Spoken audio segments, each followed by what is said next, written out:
Hello, hello à toi, comment tu vas? J'espère que tu te portes bien. On va parler du savon Kojiksan. Avant de commencer, je vais te laisser lire ce qu'on dit par rapport à ce savon-là. Allez, on se retrouve après.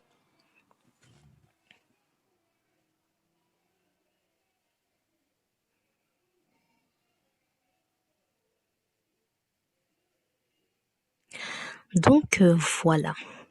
Tout comme on vend l'authentique sur le marché, malheureusement, on vend le fake.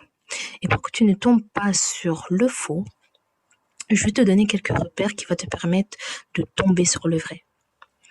Tout d'abord, sur le packaging, il y a la date d'expiration écrit en noir et gras. C'est l'une des choses à faire attention. Ensuite, sur le côté, il y a une écriture arabe. Voilà, c'est les deux choses vraiment à prendre en compte. S'il y a ni l'un ni l'autre, alors laissez tomber, c'est que c'est le faux. Parce que si vous achetez le faux et que vous l'utilisez, après vous serez déçu, vous allez dire ah mais non mais moi voilà j'ai acheté Kojiksan mais ça m'a rien fait. Ouais, c'est parce que vous êtes tombé sur le faux. Comme vous le voyez là, c'était une vidéo d'une youtubeuse. Elle montrait vraiment la différence entre le vrai et le faux savon Kojiksan. Et comme vous pouvez le voir, tout d'abord avec la couleur, il y a une très grande différence. Le faux, donc le fake, il est orange foncé et le vrai, il est orange clair. Au niveau de la couleur, il y a vraiment une grande différence. La taille, le vrai, il est plus large que le faux, comme vous pouvez le voir là. Et le Kojiksan qui est marqué dessus sur le savon, sur le faux, il est vraiment bien marqué, tandis que sur le vrai, il n'est pas totalement bien marqué. Regardez même. Et là, elle avait fait un test à l'eau.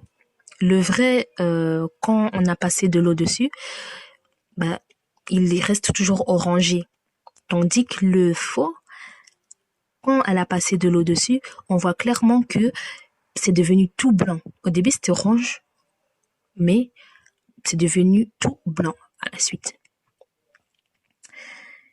Donc, voilà la différence entre le vrai et le faux. Et quels sont les bienfaits de ce savon-là? Déjà, ce qui est bien avec ce savon-là, ça empêche la reproduction de mélanine. Quand on a un bouton et que pour finir il disparaît, ça nous laisse une tache. Ça devient vraiment fort foncé.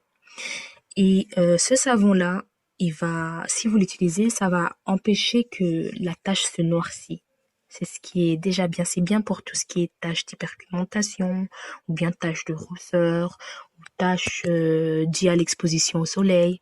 Ça lutte pour faire en sorte que la mélanine ne se reproduise pas.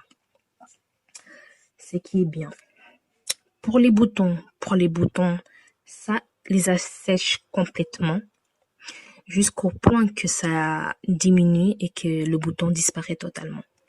Donc c'est bien pour tout ce qui est taches, c'est bien pour tout ce qui est boutons.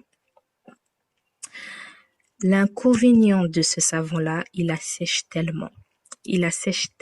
Donc, si vous l'utilisez, que ce soit pour votre visage, pour votre corps, hydratez votre peau immédiatement. Oui, c'est important que voilà notre peau soit riche en eau. Donc, hydratez vraiment bien par après votre peau. Et quand on utilise ça, ils ont dit qu'il est préférable d'utiliser aussi une crème solaire pour protéger bien sûr la peau des rayons UV. Donc, par exemple, si vous sortez, je vous recommande une crème solaire. Donc voilà. Et j'ai oublié de mentionner une chose par rapport à la différence entre le vrai et le faux. Le vrai, il a vraiment une odeur de papaye. Il sent vraiment bon et il est agréable à sentir. Mais tandis que le faux, il sent rien du tout. Voilà, ça c'était un point que j'ai oublié de mentionner. Si tu as aimé cette vidéo, n'hésite pas à t'abonner. Abonne-toi. Si ne pars pas sans t'abonner, abonne-toi. laisse un commentaire, clique sur la cloche de notification pour savoir quand je sors de nouvelles vidéos. Et voilà, fais ce que tu as à faire. Et merci à toi qui as suivi cette vidéo-là jusqu'à la fin. Et on se dit à la prochaine. Bisous, ciao.